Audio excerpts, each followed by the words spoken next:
Thank you so much, Tom, and all your wonderful speakers. Merci beaucoup, Tom, et merci à tous les orateurs.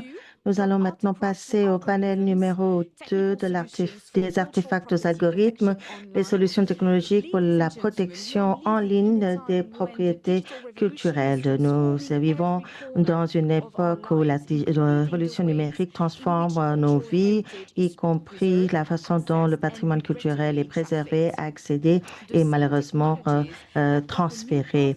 Les mêmes technologies qui ouvrent les nouvelles possibilités d'éducation et d'échanges culturels sont exploitées afin de faciliter le commerce illicite des biens culturels. Il y a des ventes en ligne, des canaux de communication encodés et nouvelles plateformes qui représentent une nouvelle menace. Et c'est pour cela que ces menaces numériques nécessitent des solutions numériques et c'est là-dessus que nous allons nous pencher aujourd'hui. Le panel d'aujourd'hui va nous parler de l'innovation dans différents secteurs, des régions et des outils technologiques qui sont utilisés afin d'identifier, tracer, intercepter la circulation en ligne des biens qui font objet de pillage et de trafic. L'intelligence artificielle et également la blockchain est utilisée pour cet effet.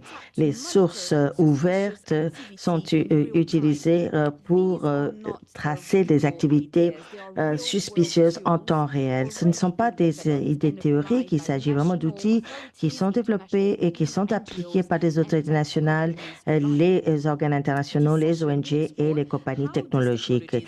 Dans cette session, nous allons explorer comment ces technologies apportent une réponse au trafic en ligne. Nous allons entendre parler des cas concrets et des outils qui sont utilisés et comment ces outils sont conçus afin de créer des passerelles entre les espaces numériques et les enquêtes physiques. Mais évidemment, il y a des complications qui viennent avec les innovations. Les technologies peuvent amplifier nos efforts, mais encore faut-il les utiliser avec responsabilité et avec le jugement humain. L'accès à la technologie doit être inclusif. Des musées locaux, des agences et des régions à haut risque, tous les acteurs doivent pouvoir utiliser ces systèmes. Donc, il faut garantir l'interopérabilité, la transparence et l'investissement à long terme dans le renforcement des capacités. Il ne s'agit pas simplement des besoins techniques, mais ce sont essentiels pour garantir l'équité et l'efficacité. Afin de réussir, il faut des plateformes numériques, il faut que les gouvernements, les sociétés civiles, les innovateurs travaillent tous ensemble pour construire des systèmes qui sont intelligents, éthiques et qui s'adaptent au paysage numérique qui est en pleine mutation. Et avec toutes ces idées en tête, nous allons donc commencer notre panel. Je vais vous présenter nos panélistes. D'abord, Madame Zeynep Boss, qui est responsable du département du trafic illicite au ministère de la Culture et le Tourisme en Turquie. Madame Boss. Ensuite, nous avons comme panéliste Major Salvatore Rapicavoli, qui est responsable d'unité des traitements des données à la Carabinieri Commande pour la protection du patrimoine culturel en Italie. Ensuite, Madame Delphine Doba Pantanas, directrice au Conseil juridique au Global Regulatory Unit à eBay. Ensuite, nous avons Madame Alice Simon, spécialiste de l'accélérateur à l'AIEA. Merci. Bonjour Alice. Et puis, nous avons également Madame Stephen Mora, attachée régionale au ministère de l'Intérieur, Opération internationale des États-Unis. Monsieur Mora.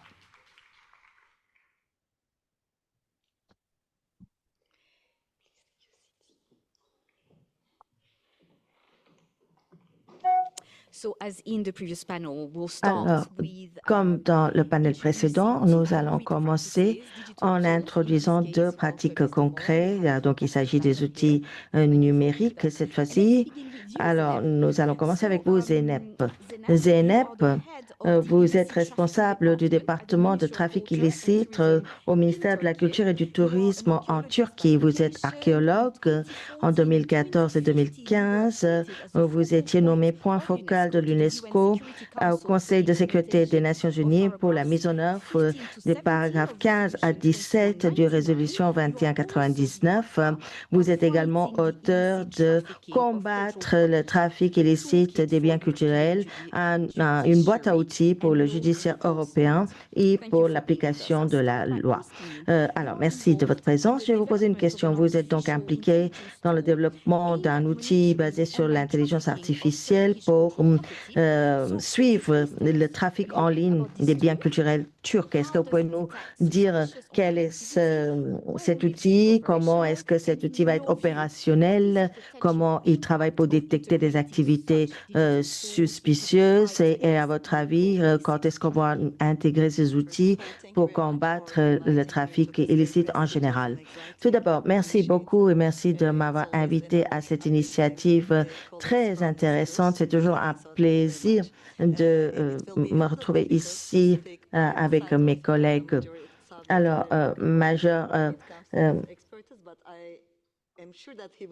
Major Salvatore Appicavoli est expert en la matière, donc j'espère qu'il va me pardonner si je fais des erreurs techniques. Alors, John, donc je travaille pour le ministère de la Culture et du Tourisme en Turquie et je suis également responsable du département du trafic illicite. Je travaille au ministère depuis 18 ans et lors de ces 18 ans, nous nous sommes rendus compte qu'il y avait un vrai problème pour le suivi des ventes aux enchères et des ventes en ligne des biens culturels. Parce que, en fait, la charge de la preuve est sur les autorités. On nous dit toujours, mais pourquoi vous ne l'avez pas détecté avant? Ce bien a été vendu il y a 3 ans déjà dans une vente aux enchères. Pourquoi n'avez-vous pas réagi à ce moment-là? Donc, c'était difficile et c'est pour cela que nous avons demandé aux experts de travailler là-dessus. Donc, nous avons cette technologie qui s'appelle TraceArt. Donc, il s'agit d'une plateforme de découverte des données qui filtre et qui scanne des données de masse et qui est personnalisée pour, plus particulièrement pour les biens culturels. Alors, donc là, dans une vente aux enchères traditionnelle, lorsqu'on essaye de suivre ce qui se passe, vous vous trouvez dans l'encadré rouge où il y a énormément de ventes, 3000 ventes. Donc, vous imaginez un expert qui doit regarder chaque lot dans le détail. C'est impossible de traiter ce genre d'informations massives, et surtout du point de vue des ressources humaines. Ce n'est pas possible. Donc, afin de faciliter le travail des experts, nous avons donc inventé TraceArt qui regarde, qui balaye tous les sites Internet des plateformes en ligne en fonction des groupes de mots que nous avons introduits dans le programme. Alors, nous étions un petit peu créatifs car nous n'avons pas utilisé que les mots traditionnels comme l'Anatolie. L'Anatolie, c'est vraiment un terme ancien qu'on utilise en général pour identifier la Turquie et le territoire que couvre la Turquie. Notre système détecte l'objet qui le propose aux experts et les experts peuvent envoyer le bien à un autre expert dans un musée, dans une ville éloignée de la Turquie. Et donc, l'expert là-bas reçoit les images et toutes les informations concernant ce bien en quelques secondes. Donc, ça a vraiment accéléré notre travail et nos efforts. Donc, maintenant, nous arrivons beaucoup mieux à tracer les biens culturels qui sont disponibles en ligne. Nous pouvons, vous pouvez commencer la vidéo d'ailleurs. Et cette partie du programme est très importante parce que nous essayons de déployer de plus en plus d'efforts et nos collègues, certains collègues du marché ont également accéléré simultanément leurs propres efforts. Qu'est-ce qu'ils ont fait? Ils ont ouvert des catalogues au public extrêmement tard, ce qui ne nous donne pas assez de temps pour réagir. Donc, avant, ils ouvraient le catalogue et ils les mettaient en ligne un mois avant la vente, alors que maintenant, ils le font à peine 3 à 5 jours avant la vente. Mais ce n'est pas grave. Nous essayons également d'accélérer notre travail et nous sommes également ici pour répondre à ces défis. Diapo suivante. Donc, je vais vous montrer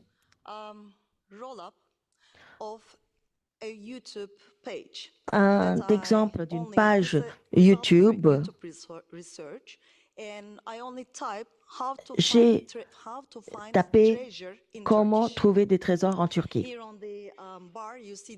Et vous voyez définir, ça veut dire trouver des trésors.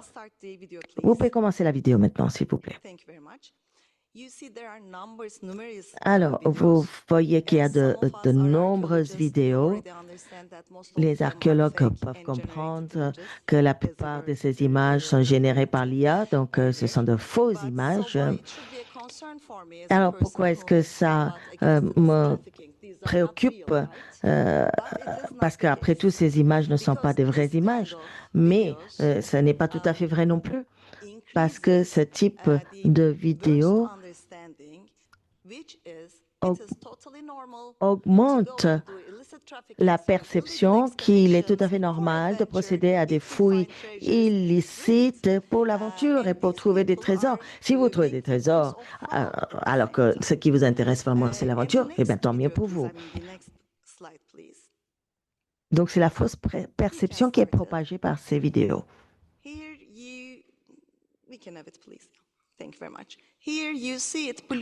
Alors là, vous voyez qu'il s'agit des cadavres. Je suis désolée pour cette image très explicite, mais les images que nous avons vues dans les premières diapositives viennent de ces cadavres. Ces personnes sont décédées lors des fouilles illicites. Et c'est notre cheval de bataille. Et c'est pour cela que chaque année, nous sommes de plus en plus ambitieux et de plus en plus audacieux et courageux pour combattre ce fléau. Parce qu'il en va de la sécurité des personnes, il en va de la protection des populations et la protection du patrimoine culturel. Et cela permet d'éviter également de proposer des sources de revenus comme ça à des trafiquants et des groupes de criminalité organisée. Alors, il y a beaucoup d'autres vidéos comme cela. Nous utilisons également des algorithmes pour détecter ces vidéos et nous essayons de saisir le procureur, le parquet pour mener une enquête avec ces vidéos. Je vous remercie. Merci beaucoup, Zeynep, pour cet exemple. Alors maintenant, nous allons passer à la carabinieri de l'Italie pour la protection du patrimoine culturel. Et afin d'introduire le nouvel outil, nous allons donner la parole à Major Salvatore Capicavoli, qui est responsable de l'unité du traitement des données et également en charge du projet SWOADS. La carabinerie a toujours été vraiment le pionnier de l'innovation et a développé beaucoup d'outils numériques pour différents projets pour la protection du bien culturel. Est-ce que vous pouvez nous en parler? Est-ce que vous pouvez parler de cet outil SWOADS en particulier et comment cet outil, comment ce système détecte et empêche les ventes illicites de biens culturels en ligne? Est-ce que vous pouvez également nous parler des opportunités et les défis que cela représente? Merci. Merci beaucoup de m'avoir invité. Tout d'abord, alors, je voudrais vous parler déjà des difficultés que nous rencontrons au quotidien et je voudrais également vous dire que nous avons vraiment la plus grande base de données au monde dans ce secteur. Nous avons beaucoup de données. Nous avons plus de 1,3 million d'objets à récupérer dans notre base de données, mais nous avons également plus de 7 millions d'objets qui sont décrits dans notre système parce que cela comprend toutes les activités que nous menons pour la protection des biens culturels en Italie, et pas seulement en Italie d'ailleurs, parce qu'il y a d'autres pays également qui nous demandent de stocker des informations sur leurs propres objets dans notre base de données.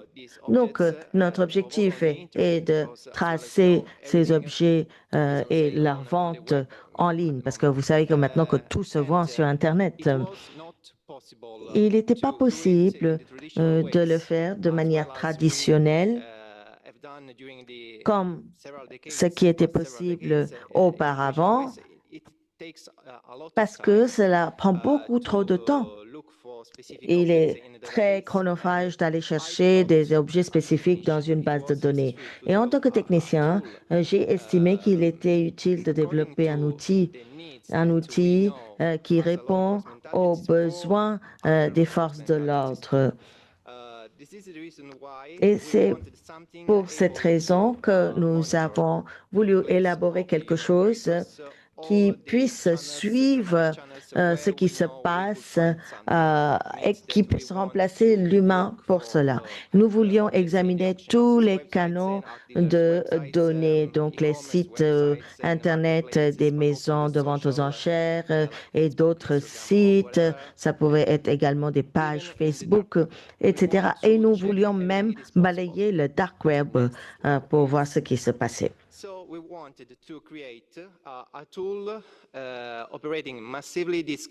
Nous voulions donc créer un outil qui pourrait remplacer l'opérateur humain et qui fonctionnait 24 heures sur 24, 7 jours sur 7, et qui balayait toutes les photos et des textes des cibles que nous avons déterminées sur cette plateforme.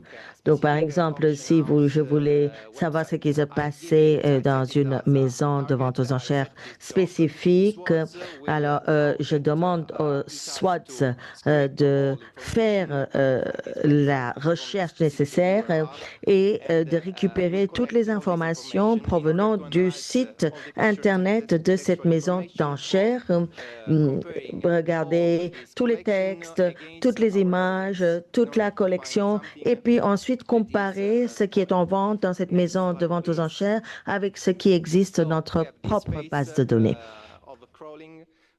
Donc voilà que nous faisons ce qu'on appelle du crawling, où nous cherchons des images d'objets et des textes sur les objets sur les sites Internet et nous pouvons également extraire des images PDF. Nous pouvons également récupérer des informations directement des fichiers PDF. Ça fait gagner du temps. C'est pareil pour les catalogues. Nous voulons également utiliser le dark web pour des enquêtes spécifiques. Et dans le dark web, nous n'utilisons pas des images, mais uniquement le texte, parce que nous n'avons pas besoin de toutes ces images.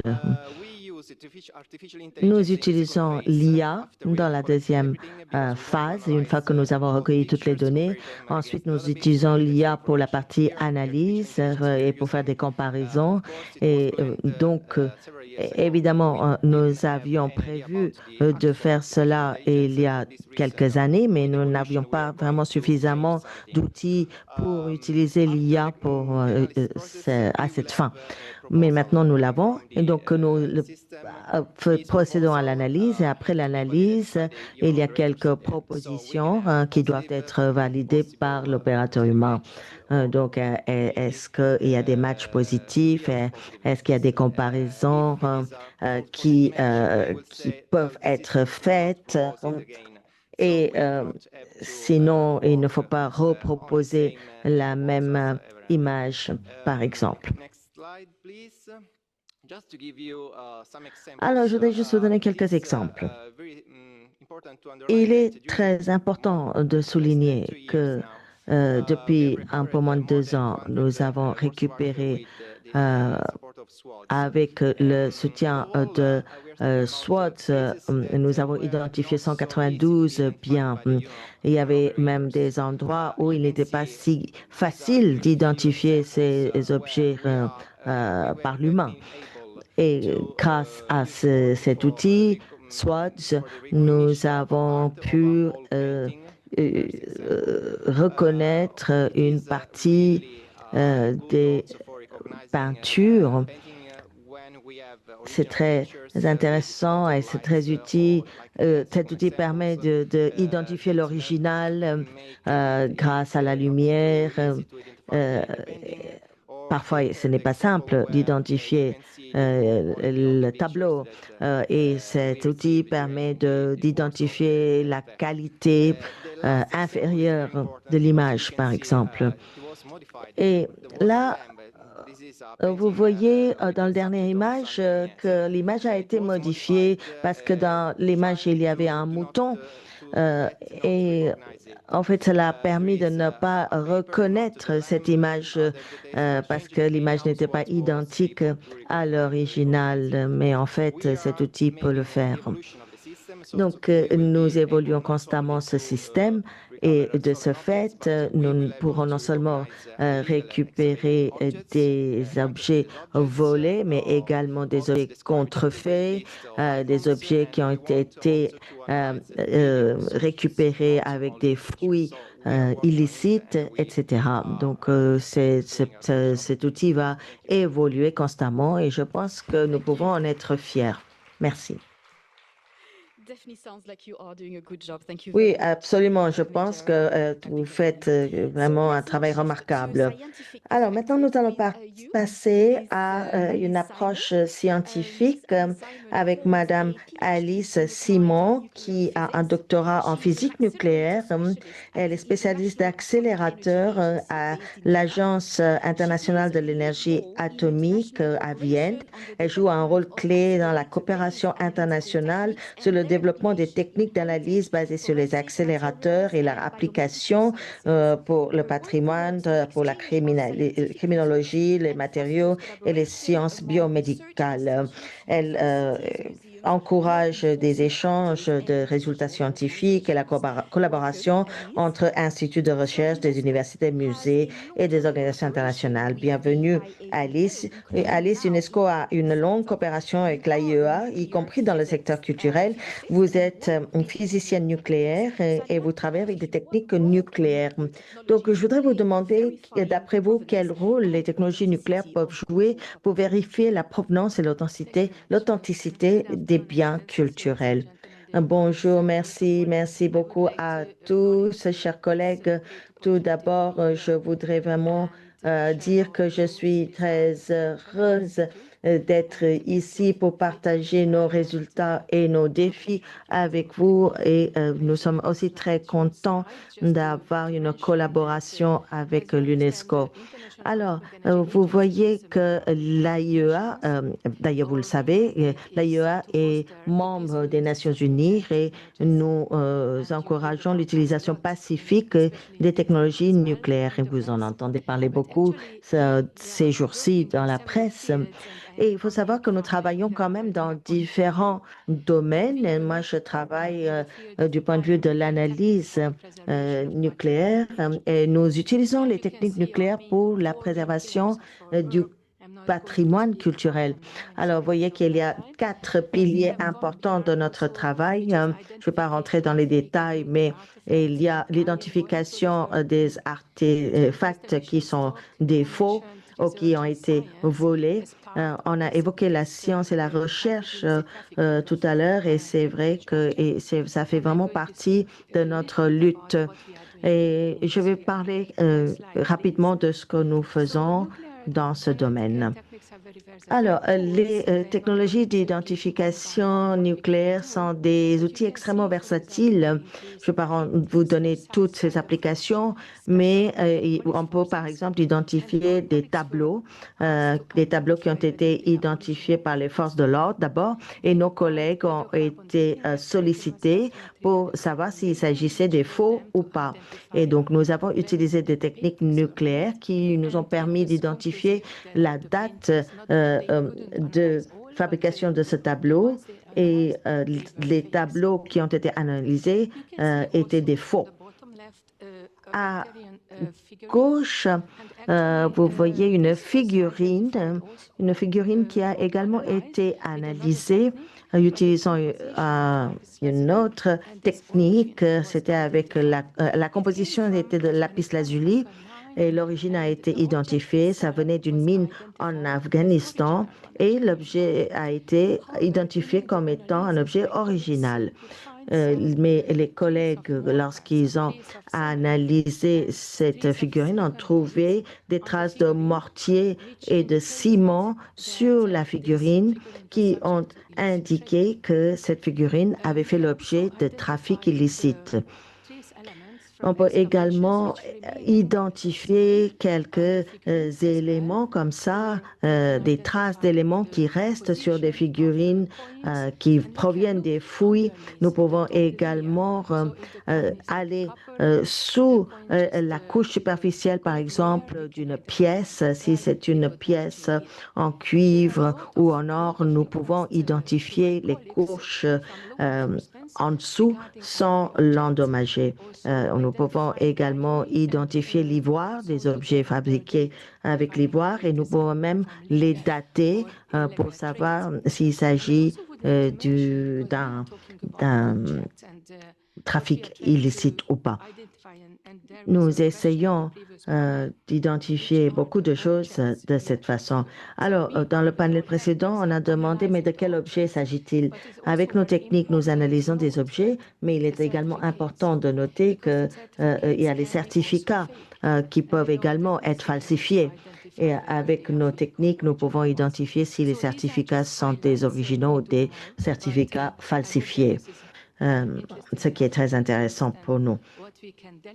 Donc voilà ce que nous pouvons faire dans l'ère numérique, dans un monde numérique. Mais évidemment, il y a également des défis de l'ère numérique. Et il y a des outils excellents, formidables, qui peuvent analyser de nombreuses images. Alors, je voudrais savoir quel est notre rôle dans ce paysage. Nous estimons que nos techniques sont extrêmement utiles, mais qui sont quand même coûteuses, qui sont chronophages exactement.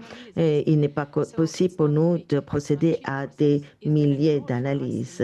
Donc, est-ce qu'il y a un vrai rôle pour ces techniques à l'avenir? Il y a une autre question qui se pose, c'est-à-dire que nos partenaires sont essentiellement des instituts publics qui travaillent avec des fonds publics et qui sont obligés de produire des résultats dans le but de sciences ouvertes.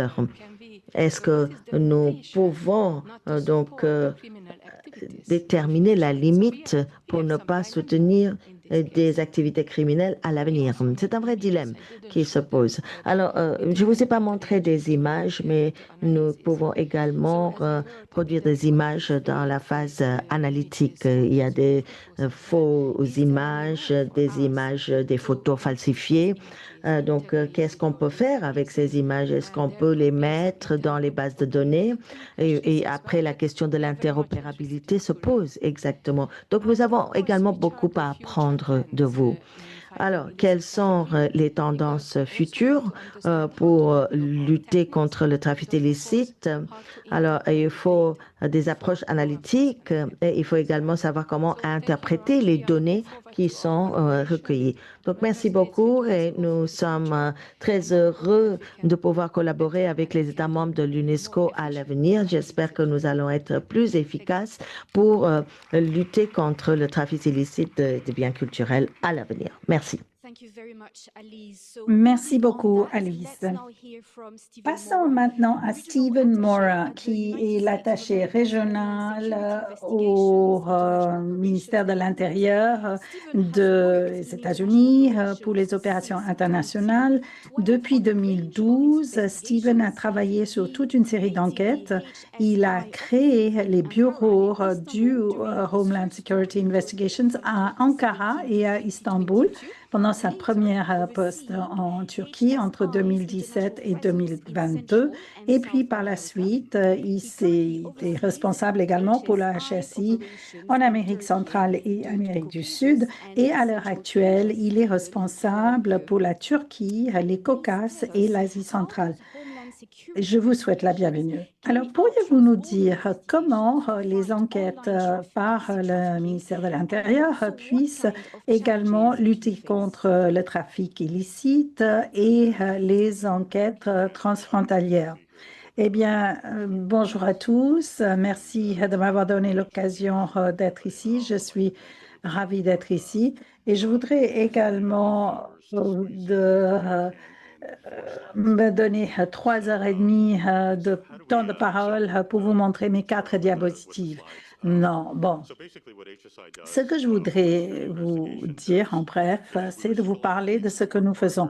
Notre organisme obtient des informations des autres agences et nous regardons les techniques et les stratégies pour lutter contre ce trafic illicite.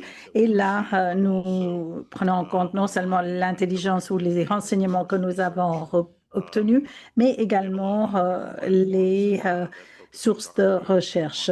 Nous avons des plateformes de toute façon qui surfent sur la toile profonde, sur le deep web et dark web. Et à ce moment-là, nous pouvons en fait obtenir des renseignements très intéressants. Nous regardons également la documentation fausse. Nous regardons, ou au moins notre responsabilité, et surtout de regarder toute la certification pour le transport et le passage de ces objets. Et pour nous, nous pouvons voir que dans ce domaine de trafic, en fait, c'est vraiment un secteur où il y a 5 trillions de dollars par an qui peuvent être gagnés. C'est fait pour les bénéfices.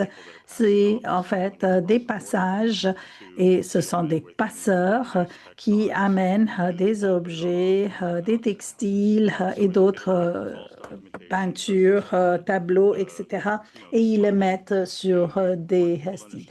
Donc, ceci est de la contrebande.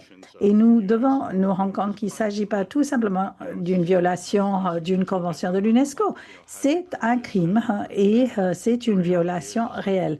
Et la réalité pour nous, c'est que c'est du vol, c'est de la contrebande. C'est souvent également le blanchiment de l'argent, c'est également un évitement fiscal.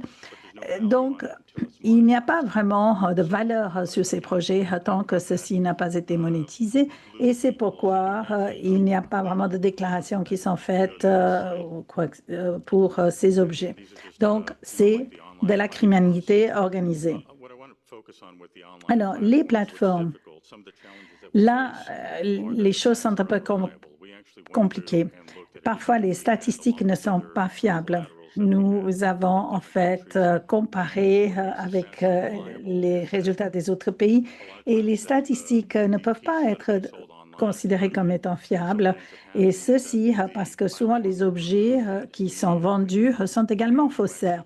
Et en fait, quand vous enlevez ces objets faussaires, à ce moment-là, vous n'avez pas vraiment un vrai cas. Comme Zena nous a dit, il y a des influenceurs et il y a des personnes qui les encouragent à se promener, à voler, à piller, etc. Et nous avons contacté Google et nous avons dit qu'ils sont en train d'encourager les gens à entamer des activités criminelles. Donc voilà donc les outils également auxquels il faut réfléchir. Alors, les défis, nous parlons de l'adaptabilité et la souplesse. Nous dépendons beaucoup de vous tous. Et un message clé pour moi de cette réunion, ce serait de dire, c'est que nous ne savons pas toujours toutes les informations et nous attendons de votre part des indications. Nous pouvons évidemment faire tout un tas de choses, nous pouvons lancer des alertes, nous avons des bureaux un peu partout dans le monde, nous pouvons les contacter et nous pouvons très rapidement indiquer qu'il y ait des conteneurs ou des cargos un peu douteux un peu partout. Et nous pouvons utiliser nos réseaux pour cela. Et bien sûr, nous le ferons pour les pays qui sont concernés. Et nous prenons les mesures quand il faut. Mais le partenariat avec vous est ce qui permet cela à arriver. Nous ne pouvons pas travailler sans vous, sans votre apport. Comme le directeur a dit, il faut un réseau pour combattre un autre réseau. Et voilà ce que nous essayons de faire. Dernière diapositive. Non, je pense que c'est tout. Merci. Merci beaucoup. Merci, Stephen. Nous passons maintenant à Madame Delphine Doba-Pantanach. Delphine est directrice de tout ce qui concerne les règlements internationaux et juridiques à eBay. Elle a fait ses études à l'Université de Paris-Sorbonne, à l'Université de la Pennsylvanie et a travaillé également dans les rôles de conformité. Ma question est la suivante. eBay est l'une des plateformes internationales avec une portée internationale. Pourriez-vous nous parler des défis, des listes où les propriétés ou les objets culturels sont listés? Et pouvez-vous nous dire quelles mesures vous prenez pour éviter ces listes illégales? Merci Anne-Marie. Good afternoon, Excellencies, experts. I would like to thank Bonjour à tous. Je voudrais remercier l'UNESCO d'avoir invité eBay. Nous sommes ravis de faire partie de ce panel.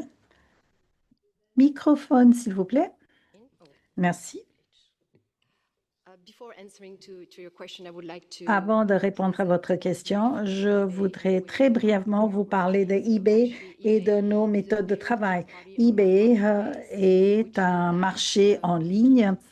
Nous ne vendons pas des objets sur notre plateforme. Nous ne sommes pas propriétaires de ces objets. Nous sommes tout simplement une plateforme qui est un intermédiaire entre les consommateurs et entre les vendeurs et les acheteurs. Alors, je pense qu'il est important de garder ceci à l'esprit parce que, bien sûr, ceci a un effet sur nos méthodes de travail et sur nos approches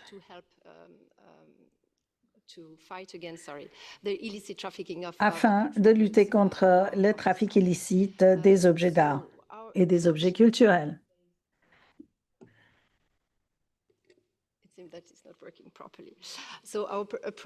Notre approche est axée sur 3 piliers. Tout d'abord, l'éducation, deuxièmement, l'application des lois et troisièmement, la coopération. C'est très important pour nous. Nous allons peut-être commencer avec ma présentation. Donc voilà, l'éducation, l'application des règles et la coopération. Nous trouvons que ces 3 piliers s'imbriquent les uns dans les autres et sont très importants ensemble. Ce n'est pas possible de faire appliquer les lois si nous n'avons pas une bonne coopération avec les experts et les autorités. Quand il s'agit de l'éducation, nous avons une politique concernant les artefacts, les objets d'art, et cette politique permet aux utilisateurs de savoir exactement ce qui peut être vendu sur cette plateforme eBay. Et nous expliquons clairement les règles concernant les objets d'art et les biens culturels. Il y a toute une série de définitions, donc il faudrait en parler et nous faisons référence à des règlements différents, surtout dans le pays où le vendeur souhaite vendre son objet. Par exemple, eBay Royaume-Uni ou aux États-Unis ou la France. Eh bien, sur ces plateformes, nous avons modifié nos politiques afin de citer les bons règlements qui s'appliquent au pays. Par exemple, il y a le UK Treasure Act, le US Native American Artifacts Act. En Australie, il y a une loi sur la propriété culturelle des aborigènes et des indigènes.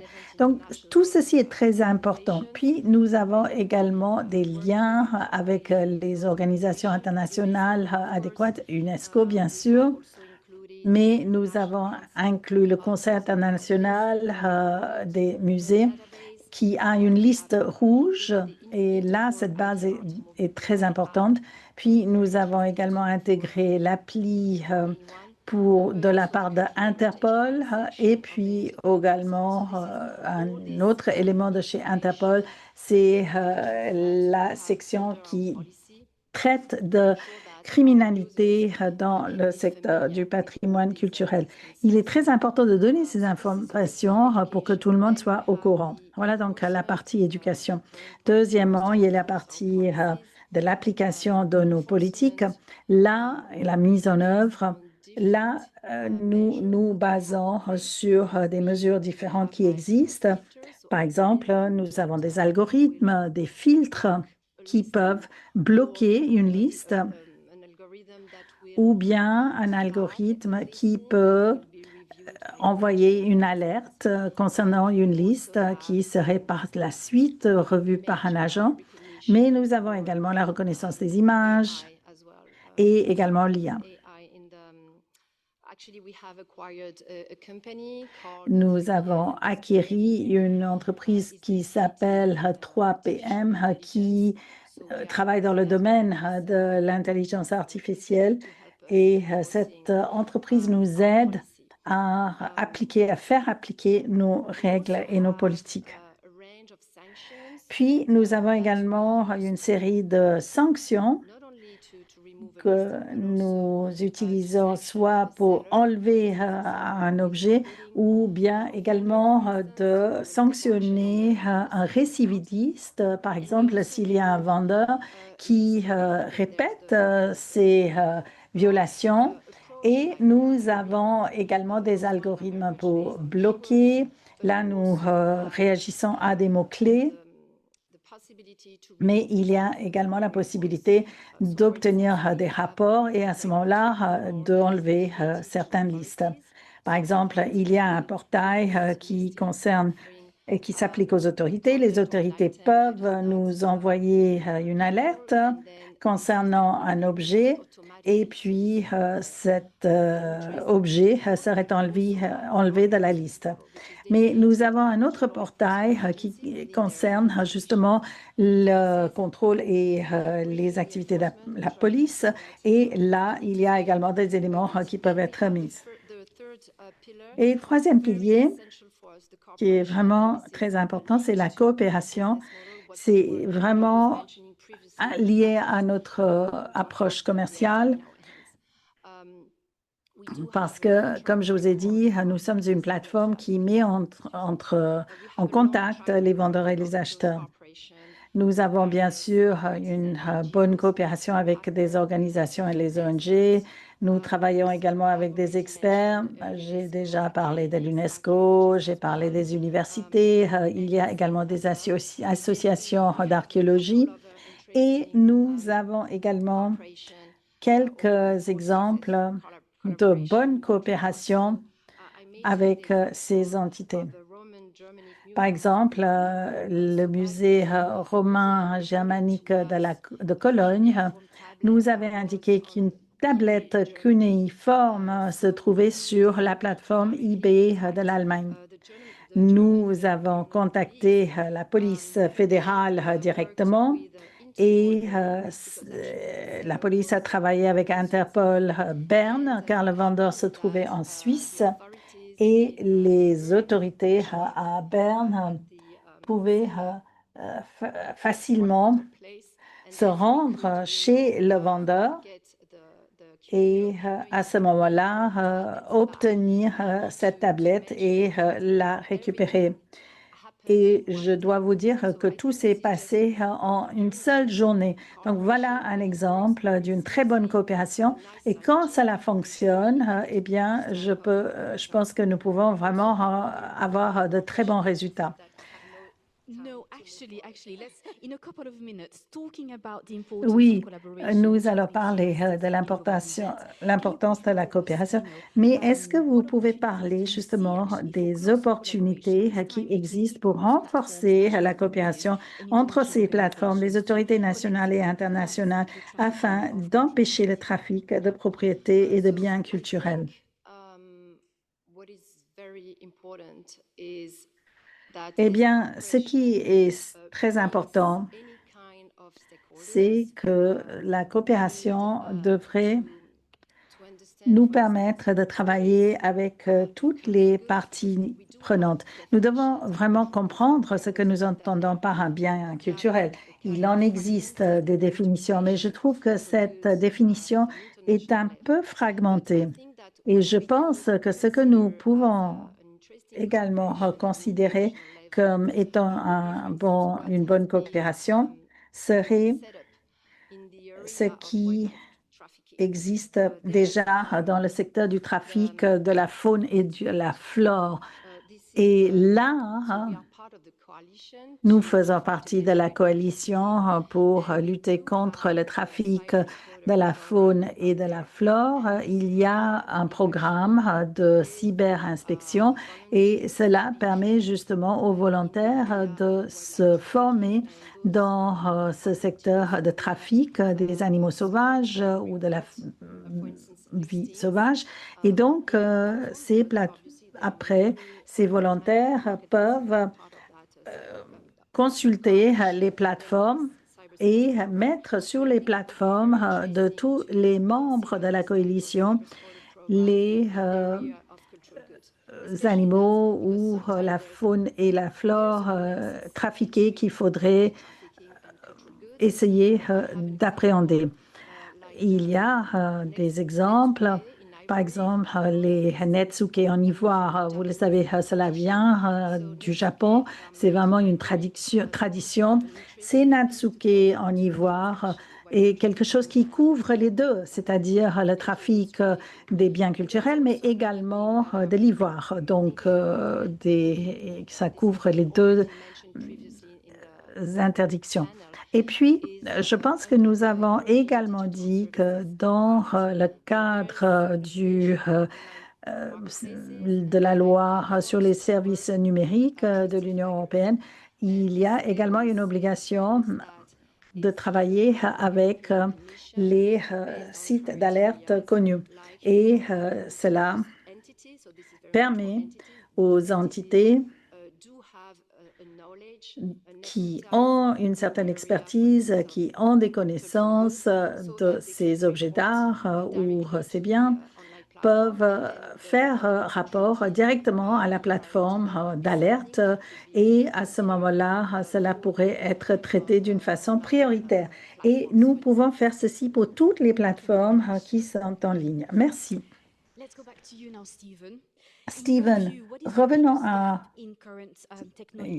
quelque chose. Quel est l'écart, le déficit le plus important dans les solutions techniques actuelles et comment faire pour le corriger? En fait, c'est surtout d'obtenir nos rapports dans les délais adéquats. Si vous n'avez pas une bonne coopération avec des entités, c'est très difficile de réagir rapidement. Mais si nous avons un bon dialogue, si nous avons une bonne communication, eh bien, cela pourrait être beaucoup plus facile pour nous. Il y a plusieurs sites qui existent, le site de l'ASP et d'autres. Tous les fournisseurs, en fait, les prestataires de services pour Instagram, pour Facebook, pour les autres, peuvent être contactés. Et puis, il y a également des bases de données qui sont chiffrées. des systèmes de communication également qui sont chiffrés, codés. Signal, Telegram, WhatsApp, ce sont des messages qui restent seulement pendant un certain temps et puis disparaissent. Donc, ce qui peut commencer tout simplement en étant une vente ou un contact en ligne, à un moment donné, il y a quand même un vrai transfert physique de l'objet. Ne l'oublions pas. Donc, dès qu'on commence à communiquer sur le dark web, et si vous dites, voilà, je suis intéressé par cet objet, et même si c'est un faux, cela m'intéresse. Parce qu'on nous montre comment ils le font, parce que ces personnes veulent acheter peut-être un faux. Mais ce qui nous intéresse, c'est de savoir comment ils vont faire les transactions. Est-ce que c'est par SWIFT ou autre chose, IBAN? Comment est-ce qu'ils allaient faire l'échange? Est-ce qu'ils allaient se rencontrer physiquement ou bien est-ce qu'il y a un autre point de contact? Donc, c'est une plateforme d'échange en ligne, mais à un moment donné, il faut quand même arriver à envoyer l'objet à l'acheteur, soit par la poste, le DHL, etc. Et quelqu'un doit signer pour le recevoir. Alors, à ce moment-là, ce serait très bien d'utiliser nos services pour intercepter ces paquets avec FedEx ou avec DHL. Certains pensent, bon, c'est un objet faux, faussaire, nous n'avons pas vraiment besoin d'aller très loin, mais je pense qu'il faut quand même nous contacter parce que cela nous permet d'avoir toute une série de renseignements très utiles sur les individus concernés. Et encore une fois, n'oublions pas qu'il s'agit là vraiment de criminels. Ils sont en train de violer les lois, soit les lois de douane, soit une dévaluation de la valeur du produit, etc. Alors certains disent, oh, c'est des bribes de poterie, ça n'a pas vraiment de valeur, mais il y a quand même une assurance de 5 millions de dollars.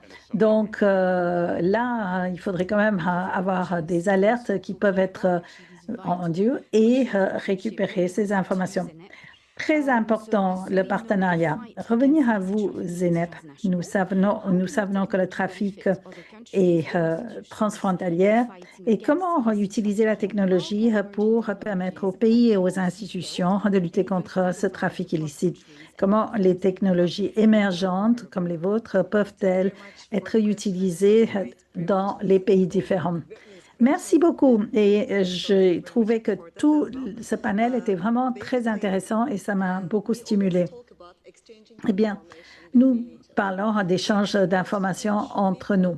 Mais il faut peut-être se poser la question de savoir si nous le faisons suffisamment. Et nous devons peut-être utiliser également nos technologies numériques pour renforcer notre communication et aller plus vite. Très souvent, nous avons très peu de temps pour agir. Par exemple, l'agent douanier serait au pied de l'avion pour savoir s'il faut arrêter cet avion, ce vol ou pas. Et donc, il faut prendre des décisions très rapidement. Et nous avons des plateformes entre les douaniers et également les services archéologiques. Mais je pense qu'il faudrait peut-être trouver les technologies numériques pour aller plus vite. Et nous devons également avoir la bonne volonté de le faire. Et je pense que nous hésitons un peu. Nous sommes toujours très contents quand on se voit pour en parler, mais le faire réellement, ce n'est pas toujours aussi courant. Donc, je pense qu'il faudrait peut-être aller plus loin là. Et une dernière remarque. Je vous ai montré quelques vidéos tout à l'heure. Ces vidéos peuvent être réglées en rajoutant, par exemple, ces vidéos sur les plateformes. Il faut juste mettre une phrase dans les plateformes et après, on peut les contacter très rapidement. Mais je dois dire que souvent, nous avons eu des échecs parce que il y a sur ces plateformes, ces plateformes sont des sources de revenus à cause de la publicité. C'est pourquoi je pense que nous devons utiliser la technologie numérique pour déjà identifier ces vidéos et également voir comment nous pouvons permettre à ces vidéos d'être enlevées de ces plateformes, même si les plateformes gagnent de l'argent grâce aux publicités. Je voudrais maintenant vous poser une question, Alice. Les techniques scientifiques que vous utilisez peuvent être très fortes pour vérifier l'authenticité et la provenance. Et comment faites-vous pour partager ces résultats avec les autorités concernées? Et pourriez-vous également nous donner quelques exemples des succès que vous avez connus en utilisant ces outils pour lutter contre le trafic illicite? Merci, c'était vraiment une question très intéressante. Comme vous le savez, la criminalité ne connaît pas les frontières. Donc, nous sommes vraiment ravis d'avoir un réseau de laboratoires analytiques et que nous formons nos collègues pour leur permettre de vérifier la provenance et de faire les authentifications. C'est notre objectif au moins et c'est notre rôle aux États membres de l'EIA. Nous pensons que nos techniques sont excellentes, mais nous ne sommes pas seuls parce qu'il faut travailler en équipe avec d'autres pour l'authentification et les provenances. Comme nous avons dit plusieurs fois avant par les autres, il est très important de travailler ensemble et arriver à une bonne conclusion. Comme vous nous avez également posé des questions sur les enquêtes de la police, eh bien, oui, nos laboratoires travaillent, coopèrent avec ces services et évidemment, c'est confidentiel, donc nous ne pouvons pas en parler publiquement. Mais souvent, la demande vient soit du bureau du procureur, soit de la police. Et à ce moment-là, nous devons répondre à des questions. D'où vient cet objet? De quoi s'agit-il? Est-ce un vrai ou un faux? Et quelle est la composition? Mais nous devons d'abord, bien sûr, essayer d'avoir les renseignements auprès des archéologues et après, ils nous contactent si les archéologues n'arrivent pas à donner les bonnes réponses. Oui, merci beaucoup. Je voudrais vous poser la même question majeure. Oui, je vais vous parler des défis que nous allons connaître dans les mois et les années à venir.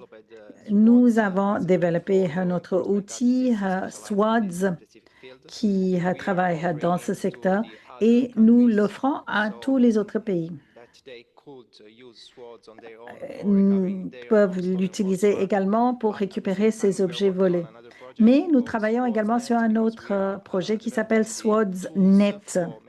Et ceci parce que nous allons créer un réseau entre les installations SWODS un peu partout dans le monde, pas seulement en Europe. Et ceci afin de faire des échanges de tableaux, des images, des objets et de faire des comparaisons. Donc, si nous le savons, si nous savons que nous savons que nous pouvons faire une vérification auprès de toutes les bases de données qui font partie de notre réseau. Et nous allons utiliser une autre source que nous n'utilisons pas pour le moment. Et donc, les collègues de Carabinieri ou d'autres, quand ils cherchent certains objets, par exemple, ils peuvent faire des fouilles pour trouver armes ou autre chose, mais en même temps, il se peut qu'ils tombent sur des objets d'art ou d'autres. Et donc, cela leur permet justement de prendre des images et les mettre sur le réseau. Et avec SWORDS, nous allons faire une analyse de chaque objet et nous allons l'utiliser pour faire un échange des informations. Donc, nous aurons la possibilité de faire des comparaisons, de faire des vérifications des objets d'art qui, pour le moment, nous manquent ou sont à l'étranger. Nous pouvons les trouver ailleurs et d'autres objets qui sont étrangers en Italie. Nous allons faire une présentation et l'installer à Europol. Et ce qui est important, c'est que chaque pays doit savoir que cela existe et que nous sommes disponibles pour qu'ils l'utilisent également. Merci beaucoup. Merci beaucoup. Maintenant, nous pouvons prendre quelques questions de la salle et des personnes en ligne. Oui, je vois une main levée déjà. Allez-y. Bonjour. Je m'appelle Armala Al-Azam. J'ai une question double pour Delphine. Alors, d'abord, pourquoi ne pas demander un document vérifié de provenance pour n'importe quel objet qui est mis en ligne? Je sais que vous le faites pour autre chose, par exemple pour des produits haut de gamme, des produits de créateurs. Et comment vous faites, par exemple, lorsque vous savez qu'il y a un bien qui est l'objet de trafic illicite? Est-ce que vous conservez les données ou est-ce que vous supprimez? Parce que si vous le gardez, est-ce que vous le partagez avec les forces de l'ordre ou sinon elles sont perdues à jamais? Alors, notre politique requiert que les vendeurs fournissent des documents de provenance. Nous n'avons pas vraiment l'expertise pour vérifier si le certificat en lui-même est authentique. Et c'est là où nous avons besoin de coopération. Lorsqu'il s'agit de l'application de la loi, comme je disais, nous sommes en mesure d'identifier des objets qui sont listés et qui sont faux avec les mots-clés de certains outils d'analyse. Et nous n'avons pas la possibilité de confirmer les listings potentiels illicites. Nous avons des mesures en place pour faire en sorte que nous allons retirer la liste pour des raisons valables.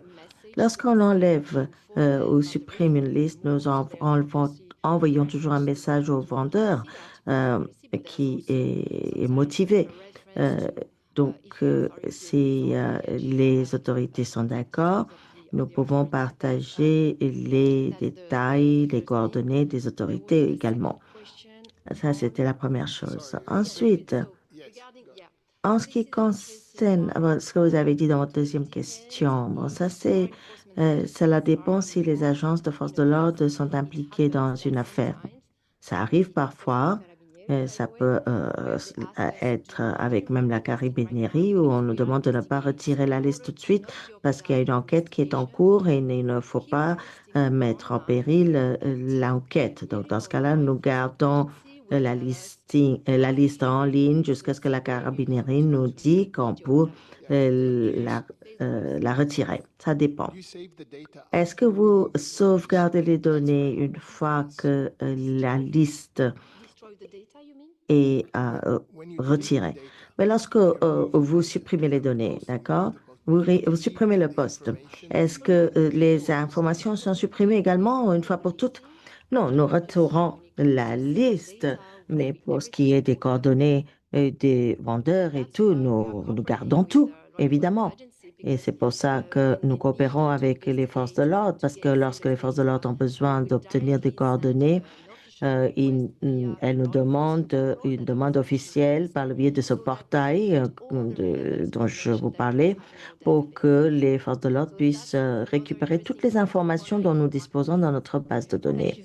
Donc ça, c'est notre moyen de procéder. Merci. Autre question. Merci aux panélistes. Une question un peu plus scientifique. L'année dernière, nous avons entendu parler d'une start-up Lyon qui s'appelle Signature Stamp, qui utilise des tokens à impression 3D qui ne peuvent être identifiés que par les rayons X et ils l'utilisent pour des objets de créateurs. Et ils ne sont pas invasifs, donc on ne voit pas le QR code. C'est censé utiliser la méthodologie sécurisée de la blockchain, mais ça peut identifier l'ensemble de la chaîne d'approvisionnement et l'ensemble de la chaîne de distribution. Pensez-vous qu'on peut utiliser cela pour des biens et des objets historiques? Parce que pour l'instant, c'est plus du côté artistique que c'est utilisé. Merci. Merci beaucoup pour cette remarque. En fait, actuellement, nous menons un projet similaire, Smart Water Technology. Donc, nous faisons des filigranes impossibles à identifier, mais pour pouvoir tracer nos objets et ce sont les mêmes objets que nous envoyons pour des expositions et nous utilisons cette technologie. Et il y a beaucoup de données qui nous permettent d'apprendre beaucoup de choses sur les données. Ce n'est pas RFID, on ne peut pas vraiment identifier vraiment les objets à proprement parler, mais nous pouvons néanmoins identifier l'objet en question et voir si il y a une correspondance avec un objet que vous cherchez. Zeynep, nous sommes en ligne et il y a des questions de nos participants en ligne, notamment une question: quelle est la préparation des spécialistes qui définissent des algorithmes pour identifier les objets dans les catalogues et dans les vidéos YouTube? Et combien de personnes travaillent dans ce projet très important? En Turquie, nous avons une unité spécialisée qui est chapeautée par tous les ministères. Pour mon département qui travaille au sein du ministère de la Culture et du Tourisme, nous sommes une équipe de 30 personnes qui travaillent sur le trafic illicite des biens culturels et notre service est divisé en 3 unités. Alors, je donne des détails pour la personne qui a posé la question. Et ce sont des unités qui s'occupent de la formation, l'éducation, des affaires internes et les affaires internationales. Moi, ce que j'ai présenté vient de l'unité des affaires internationales. Les experts ont une formation dans l'histoire de l'art et également dans l'archéologie et des sous-domaines de l'archéologie. Nous avons de très bons liens avec l'ensemble des musées de la Turquie. Nous avons près de 200 musées, la plupart étant des musées archéologiques. Donc, nous avons de nombreux experts qui travaillent. Pour l'instant, le système filtre les informations, nous donne des correspondances et les experts de mon département vérifient l'objet, regardent si l'objet est authentique ou pas, et ensuite partage cette information avec un signe et ça envoie l'objet au musée correspondant et le musée nous rappelle, et ensuite nous préparons un rapport et quand on envoie ce rapport aux forces de l'ordre dans les différents pays concernés afin d'arrêter la vente et retourner restituer l'objet en question. Parfois, on le fait, on identifie l'objet et on coopère avec les forces de l'ordre du pays en question. Merci beaucoup. Il y avait une question de ce côté de la salle également. Merci, merci de m'avoir donné la parole. Merci pour cette discussion très intéressante. Je m'appelle Elena Dracapolo. Je viens de la délégation grecque à l'UNESCO. J'ai une question pour Delphine.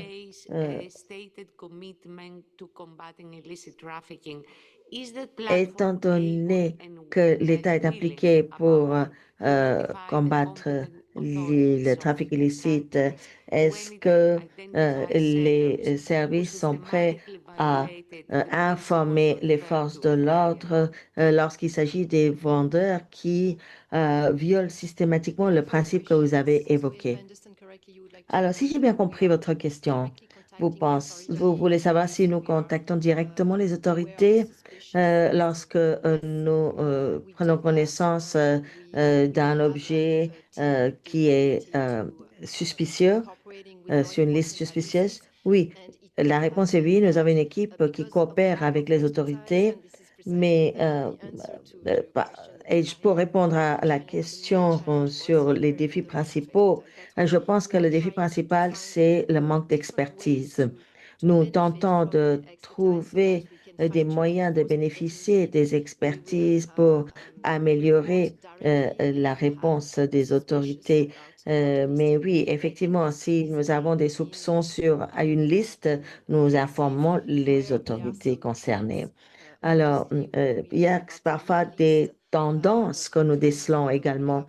Par exemple, pour les pays du Moyen-Orient, nous avons travaillé avec les autorités de tous ces pays pour identifier des listes suspicieuses. Donc, ce que je veux dire, c'est qu'il faut également prendre en compte la situation géopolitique pour améliorer la coopération. Merci beaucoup. Il ne nous reste plus que quelques minutes. Alors, une autre question. Allez-y. Merci. Je m'appelle Jean-Marie Dignon. Je voudrais poser une question au Major Rapikavoli. Vous avez dit que vous essayez de récupérer autant d'informations que possible et vous essayez de les saisir dans votre base de données. Est-ce que vous vous adressez également aux compagnies d'assurance pour cela? Excusez-moi, je n'ai pas entendu la fin de votre question. Est-ce que vous travaillez avec des sociétés d'assurance? Parce que vous savez, parfois, si les artefacts sont volés, ils ne sont pas forcément assurés. La réponse est non, nous ne travaillons pas avec les compagnies d'assurance. Nous coopérons avec d'autres sociétés, pas seulement des autorités, mais également la douane, l'ICOM et d'autres organisations qui peuvent mener des activités de recherche pour nous. Nous ne travaillons pas spécifiquement avec les compagnies d'assurance. Merci. Autre question. Alors, j'ai une question pour Delphine. Alors, il y avait un objet provenant de l'Inde de 2018. C'était une statue de Parvati provenant du 14e, 15e siècle et le prix de vente est de 10 000 dollars et cet artefact est toujours en ligne sur une liste américaine. Alors, cet objet est sur cette liste depuis 7-8 ans. Même en regardant la description, il s'agit d'une antiquité. Alors pourquoi est-ce que cette antiquité existe encore et qui est disponible encore à la vente depuis 7 ans sur eBay? Alors merci de nous le signaler parce que nous allons l'enlever. Je ne sais pas pourquoi c'est toujours en ligne. C'est pour cela que j'aimerais bien avoir les références pour savoir ce qui se passe. Bon, lorsqu'il s'agit des mots-clés, cela dépend toujours de comment les vendeurs utilisent la combinaison de mots-clés. Mais disons que vraiment, ça m'intéresserait de voir ce qui se passe. Vous l'avez signalé? Oui, je l'ai signalé 2 fois en 2018. Ah, d'accord. Vous savez quel canal vous avez utilisé? Tous les canaux. En ligne, Twitter, etc. Ah, partagez cette information avec moi. Ma question n'est pas tant de cette référence en particulier. Je voudrais savoir comment ça passe entre les mailles du filet. Parce qu'on a des informations sur la provenance géographique, etc. Ce que je veux savoir, c'est que pourquoi votre algorithme ne l'a pas repéré. Alors, si vous parlez des faussaires, based on keywords, once we are aware of a specific issue like cultural goods from India, l'algorithme if it hasn't been est picked up, it's tel maybe que because since we haven't been si aware, cet objet n'a pas été repéré set up the block et si nous n'avons pas again, été having a block filter, it's a good contactés, one. nous n'avons pas mis en place un filtre de bloc. Le bloc, ce filtre est utile, mais il faut utiliser les mots-clés pertinents. Il faut tester le filtre avant de le déployer sur la plateforme.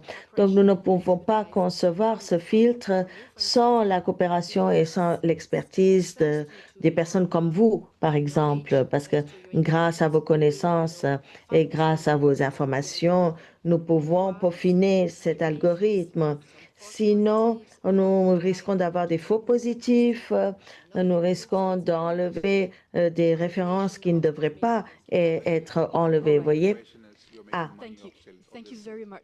merci beaucoup.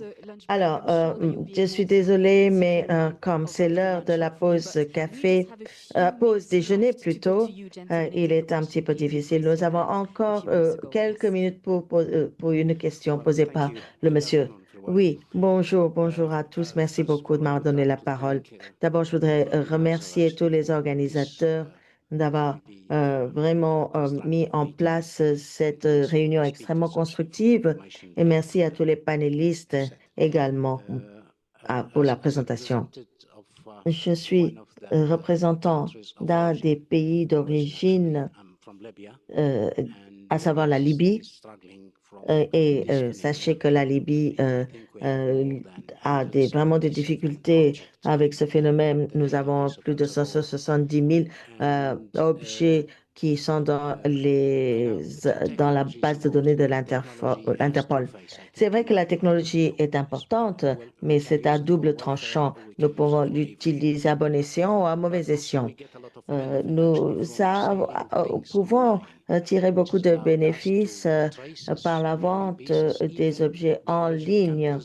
Même les pays d'origine, parfois, ne sont pas au courant de la vente de ces produits et ces biens. Nous avons de nombreux exemples, d'ailleurs, de ceci. Et là, je voudrais remercier le professeur Michel Fonsa pour son travail. Parce que ça nous permet de tracer les biens qui sont transférés de façon illicite. Alors, étant donné que nous sommes encore loin de l'utilisation de ce type de plateforme et de toutes ces technologies que vous avez décrites, comment les pays d'origine peuvent-ils participer à cette approche, participer au développement de ces programmes et participer à ces programmes afin de réduire l'activité de transfert illicite des biens culturels? Merci. Merci, Votre Excellence, pour cette question. Alors, comme vous l'avez dit, vous avez déjà mis toutes les informations dans la base de données d'Interpol. En tant qu'autorité, nous vérifions également la base de données d'Interpol. Et si nous détectons quelque chose qui appartient à la Libye, nous le signalons. Pour l'avenir, pour ce qui est l'utilisation future des technologies, avec nos outils SWORDS, nous allons utiliser l'intelligence artificielle. Nous allons former le système pour reconnaître les objets venant des fouilles archéologiques en Italie, mais pas qu'en Italie. Si vous nous donnez des informations dont nous avons besoin pour former notre système, eh bien, nous pourrons être en mesure d'identifier des artefacts et des biens libyens également, ainsi que d'autres objets venant d'autres pays. Donc, c'est également ce que nous allons faire avec la liste rouge de l'ICOM. Dans la liste, nous avons les caractéristiques de l'objet qui pourrait être exporté de manière illicite de la Syrie ou de l'Irak ou ailleurs, parce que les pays ne savent pas qu'ils ont été exportés. Donc, nous voulons tout vérifier et pour cela, nous regardons le site Internet, nous voulons reconnaître des objets volés, mais nous voulons également identifier les objets qui sont en crise ou qui traversent des difficultés et qui fait que ces biens ont été exportés de façon illicite. Le mot-clé ici, c'est vraiment les connaissances et les informations. Si vous nous donnez des informations, nous pouvons les intégrer dans notre système. Merci. Merci beaucoup. Alors, ceci nous amène à la fin de notre panel très intéressant. Merci d'avoir partagé